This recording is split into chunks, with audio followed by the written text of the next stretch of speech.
Hello and welcome to FTTR. I am Ewan McQuaid, and today I will be talking about a documentary that I just watched. A documentary that was, I really wanted to see, and then I finally got the opportunity because it was available on a streaming service. I watched it on Sky Documentaries.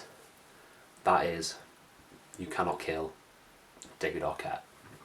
Now, I've been looking forward to this documentary for ages. I'd heard really good things about it. It looked really sort of in-depth and, sort of just brilliant from the trailers that I've seen and the interviews and the press stuff that I've seen and watched online, because I really wanted to see this documentary, so I did all the research for it. David Arquette. You Cannot Kill David Arquette.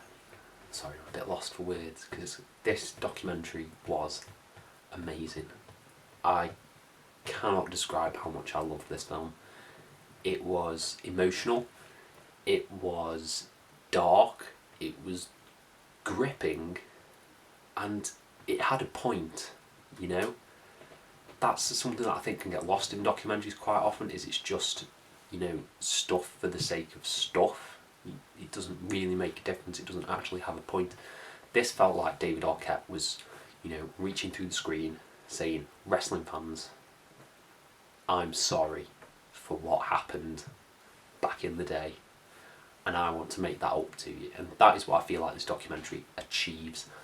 In spades, it is an incredible journey for David Arquette, particularly, I didn't really grow up watching 2000s WCW. That was just, I was 4 years old, so I kind of missed it, I'm sorry. But yeah, being introduced to David Arquette and this sort of vitriolic hatred that wrestling fans gave him, it really gave me sort of ideas about, Jake Lloyd in Star Wars, he played Anakin Skywalker in The Phantom Menace. It's that kind of toxic fandom that really, really harms people. And I think there's a message in here about that, about toxic fandoms and what that can actually do to the people behind it. Because Diamond Dallas Page, even says, David Arquette didn't want to win the championship, but there's a booker in charge who wants that to happen. So David Arquette had to in 2000. So hold on, I'm getting ahead of myself. Let me set the scene. So in 2000's WCW World Championship Wrestling, David Arquette won the WCW Championship. David Arquette at the time was a wrestler, an actor known for Scream primarily. He was featured on like Vanity Fair. I believe he was married to Courtney Cox at the time. And he won this championship, and it just was so poorly received, so catastrophically mishandled, that he's sort of been blacklisted from the world of professional wrestling for nearly 20 years. And this sort of documentary spans his comeback and him getting into in-ring shape to show that he can be a professional wrestler. We see him training in sort of like a backyard style. We see him, training in Mexico with lucha libre stuff, doing the street wrestling, in front of traffic, which is, really awesome that he's experienced all these different types of facets of the wrestling world to try and get into perfect shape for his return. And it was just, he was a captivating character, was David Arquette.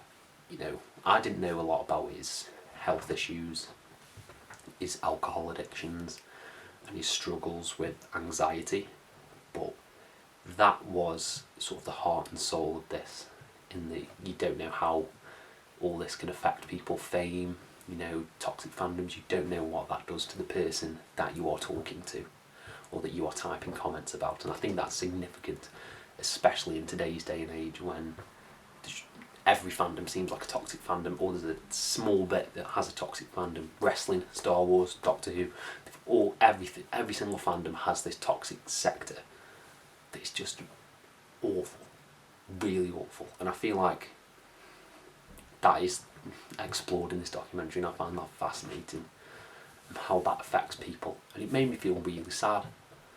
It was a really emotional journey, this, particularly coming to the end. I don't want to spoil too much because this is a documentary I'd highly recommend, but it ends in a climax with a match with Ken Anderson, Mr. Kennedy from WWE, and it's like a Rocky film. It's that sort of euphoric seeing him have this match with Mr. Kennedy.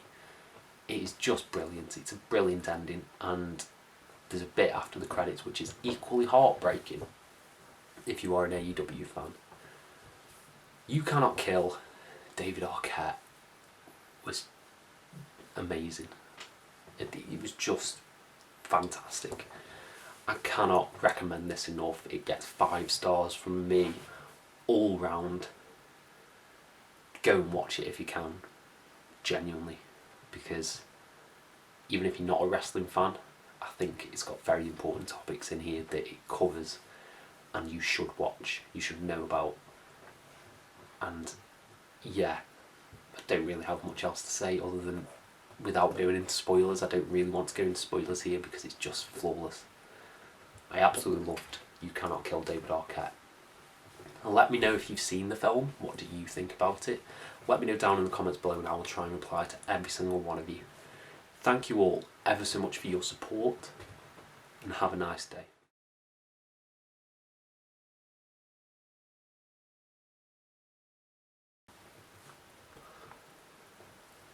Hello